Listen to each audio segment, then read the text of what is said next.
शिव महापुराण की कथा सुन रही हूं। सुना है का मात्र स्पर्श कर लेने पर अखंड सौभाग्य हो जाता है। बेटी दुखी होती है, तकलीफ में होती है, जब मेरी बहनें कोई कष्ट में होती है।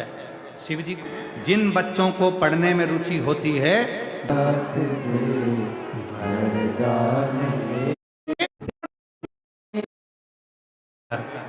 शिव महापुराण की कथा सुन रही हूं।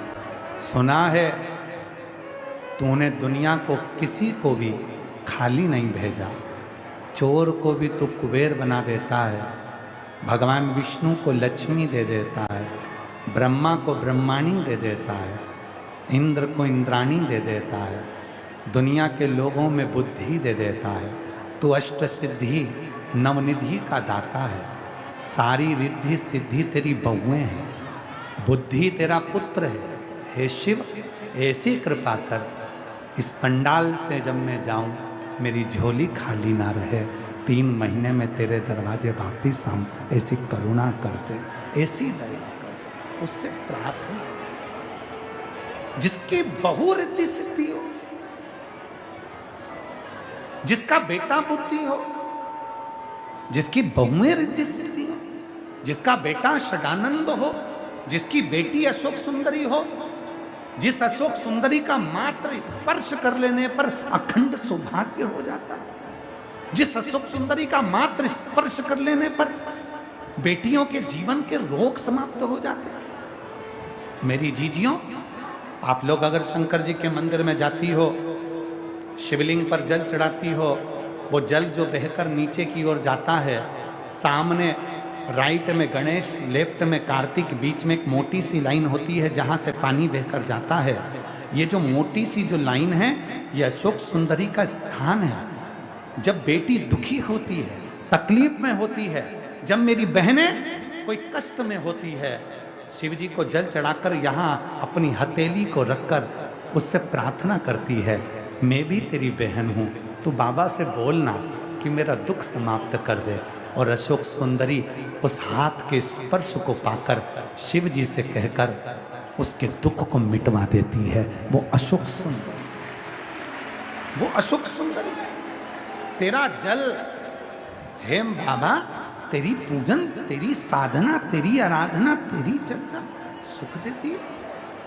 अशोक सुंदरी ने कहा कि माँ, मेरे भीतर का एक संशय है, मेरे भीतर की एक तकलीफ है, मेरे भीतर का एक प्रश्न है, और वो प्रश्न का उत्तर अगर देंगे तो मेरे बाबुल देंगे, उस प्रश्न का उत्तर देगा तो मेरा पिता देगा, पिता के सिवा कोई नहीं दे सकता, देंगे तो मेरे शिव देंगे, उसके सिवा कोई नहीं दे सकता। पार्वती जी गई भगवान शिव जी के पास में, भगवान ओगरदानी के पास में, मां जगतजननी तुरंत चली गई। बाबा भोलेनाथ जी को निवेदन करा शंकर जी से, अशोक सुंदरी कोई प्रश्न करना चाहती है। अशोक सुंदरी के मन में कोई प्रश्न है। महाराज, कभी कभी कभी कभी, रोज नहीं, ओगरदानी की, भगवान शंकर की, त्रिकालदर्शी, कैलाशी, अविनाशी की एक रीत बड़ी विचित्र। मेरे भगवान भोलेनाथ ने पार्वती जी से एक बात कहा था, जिसको जो पसंद आता है पार्वती, मैं उसको वही देता हूँ। जिसको जिस चीज में खुशी मिलती है पार्वती, मैं उसको वही खुशी प्रदान करता हूँ। अब इस बात को आप लोग थोड़ा स्मरण करिएगा। दुनिया में कई लोग ऐसे हैं जिनको निंदा में खुशी मिलती है, चुगली सुनने में खुशी मिलती है, तो भगवान उसके लिए ऐसी व्यवस्था करते हैं कि उसके घर में 2-4 चुगली करने वाले रोज भेजते ही रहते हैं। जिसको जिस चीज में खुशी मिलती है, जिसको जिस चीज में आनंद मिलता है, मेरा भोले बाबा उसको वो चीज देता है। जिसको चुगली करने में आनंद मिलता है, भगवान उसको ऐसी कृपा कर देता है कि उसको चुगली सुनने वाले दे देता है कि जाओ तुम चुगली करते हो।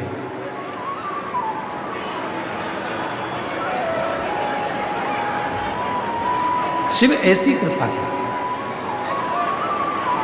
जिसको अपने काम में रुचि रहती है, मेरा भोले बाबा उसको अपने काम में इतने अच्छे से लगा कर रखता है कि उसको उन्नति की सीढ़ी पर चढ़ाता ही रहता है। तुम्हें जिस काम में रुचि मिलेगी, मेरी कई बहनें बैठी हैं, कई मेरी जीजियां बैठी हैं, कई मेरे जीजा बैठे हैं, कई मेरी बेटियां बैठी हैं, कई मेरे बेटे बैठे हैं। जिन बच्चों को पढ़ने में रुचि होती है, जिन बच्चों को पढ़ने में खुशी मिलती है, जिन बच्चों को पढ़ने में आनंद मिलता है, मेरा भोले बाबा उसकी बुद्धि इतनी प्रबल बनाकर रखता है कि वो पढ़ते ही जाता है और आनंद में रहता ही जाता है। पहले अपना स्वभाव बनाओ कि हमें किस चीज में खुशी मिल रही है। किसी का दिल दुखाकर तो खुशी नहीं मिल रही, किसी को गाली देकर तो खुशी नहीं मिल रही, किसी को अपशब्द कहकर तो खुशी नहीं मिल रही, किसी को ताना देकर तो खुशी नहीं मिल रही। अगर हम किसी को ताना देते रहें और खुश होते रहें तो भगवान तुमको ऐसा ही बना कर रखेगा कि तुम दुनिया में सबको ताने ही देते रहो। कई मेरी बेटियां बैठी हैं, कई मेरी जीजियां बैठी हैं। जिन बेटियों ने विचार करा कि मुझे अच्छी कंपनी में जॉब लगना चाहिए और उसको वो कंपनी नहीं मिल पाती, और उसको कोई छोटी सी कंपनी मिलती है। अब उसका मन नहीं है कि मैं इस छोटी कंपनी में काम करूं, पर वो बेटी जिस कंपनी में काम कर रही है उसको उस कंपनी में खुशी नहीं मिल रही है। वो नई कंपनी, कोई बड़ी कंपनी, कोई बड़ा प्रोजेक्ट, कोई बड़ी चीज उसको ढूंढना है और उसको ये विचार करना है कि मेरे जीवन में मैं सरकारी नौकरी में लगूंगी, मेरे जीवन में मैं कलेक्टर बनूंगी, मेरे जीवन में मैं आईएएस ऑफिसर बनूंगी, मेरे जीवन में मैं सीए बनूंगी, डॉक्टर बनूंगी। और उसको छोटे कार्य में अगर रुचि नहीं मिल रही है और उसको बड़े कार्य में आनंद है तो एक ना एक दिन मेरा भोले बाबा उसको उस आनंद को देकर ही रहेगा। मेरा शंकर भगवान उसको वो खुशी देकर ही रहता है, मेरा शिव उसको वो सुख देकर ही रहता है। जिसको जिस चीज में खुशी,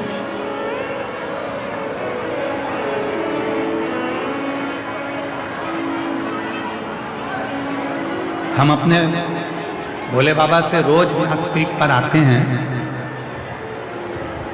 और भोलेनाथ जी से निवेदन करते हैं और व्यासपीठ से जाते हैं तभी भी निवेदन करते हैं।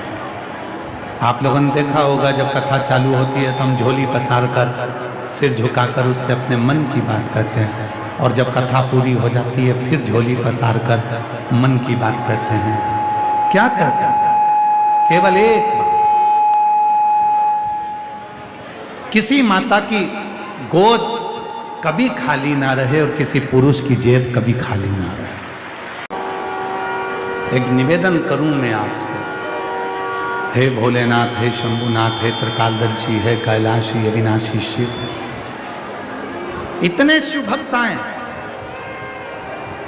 रोडों पर बैठे हुए हैं, अपना छाता लगाकर, अपना टेंट लगाकर अपने स्थान पर ना जाने कितनी कितनी जगह पर लोग बाग बैठे हुए हैं। कोई पेड़ के नीचे, कोई बगीचे में, कोई टेंट के नीचे, कोई डूम के नीचे, कोई पंडाल के नीचे, कोई रोडों पर, जहां जिसको जगह मिल रही है वहां बैठा हुआ।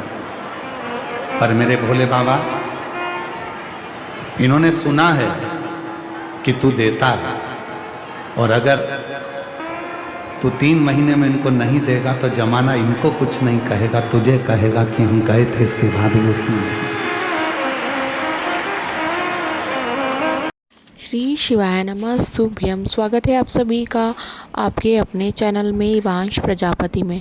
यदि ये वीडियो अच्छी लगी है तो इसे लाइक कीजिए, चैनल को सब्सक्राइब कीजिए। कमेंट बॉक्स में हर हर महादेव, जय श्री महाकाल या श्री शिवाय नमस्तुभ्यम लिखना ना भूलें। गुरुजी का कहना है कि श्री शिवाय नमस्तुभ्यम लिखने, सुनने, बोलने मात्र से हमें 1000 अश्वमेघ यज्ञों के फल की प्राप्ति होती है, हमारे पाप कम होते हैं और कष्ट भी दूर होते हैं। तो आप अवश्य लिखें श्री शिवाय नमस्तुभ्यम, और अपने मुख्य द्वार के दरवाजे पे बाहर की साइड श्री शिवाय नमस्तुभ्यम ज़रूर लिखें। यदि आपको स्टिकर मिलता है तो स्टिकर ला के लगाएं, नहीं तो अपने हाथ से बड़े अक्षरों में कलरफुल से श्री शिवाय नमस्तुभ्यम अवश्य लिखें। और घर के दरवाजे के अंदर की साइड भी आप श्री शिवाय नमस्तुभ्यम बड़े बड़े अक्षरों में ज़रूर लिखें। यह लिखना बहुत बहुत अच्छा होता है, गुरुजी का कहना है। और आप पंचाक्षर मंत्र, षडाक्षर मंत्र या श्री शिवाय नमस्तुभ्यम हम कुछ भी कमेंट बॉक्स में लिख सकते हैं और आप निरंतर इसका जाप कर सकते हैं। अब गुरुजी ने इस कथा में जो उपाय बताया है वो बताया है अशोक सुंदरी का उपाय। जब हम शिवालय देवालय जाते हैं तो वहाँ पे जो शिवलिंग होता है हमारा, एक तरफ होते हैं उसमें गणपति जी, एक साइड होते हैं कार्तिकेय भगवान जी, और बीच का जो भाग होता है वो होता है अशोक सुंदरी का स्थान। यदि कोई बेटी महिला गलती से भी अशोक सुंदरी के स्थान पे अपने हाथ की हथेली रख देती है तो बहुत अच्छा होता है, उसका अखंड सौभाग्य रहता है, उसका जो भी दुख होता है, कष्ट होता है, वो सब दूर हो जाता है। तो अवश्य अवश्य अशोक सुंदरी के स्थान पर आप अपना हाथ रखें, सीधा हाथ, और आपके मन की जो भी मनोकामनाएं जल्दी पूर्ण करने के लिए अशोक सुंदरी के स्थान पर अपनी हथेली रखकर आप अशोक सुंदरी से प्रार्थना करें और बोले कि महादेव मेरी यह मनोकामना है वो ज़रूर पूर्ण करें। तो आपकी मनोकामनाएं ज़रूर ज़रूर ज़रूर पूर्ण होगी।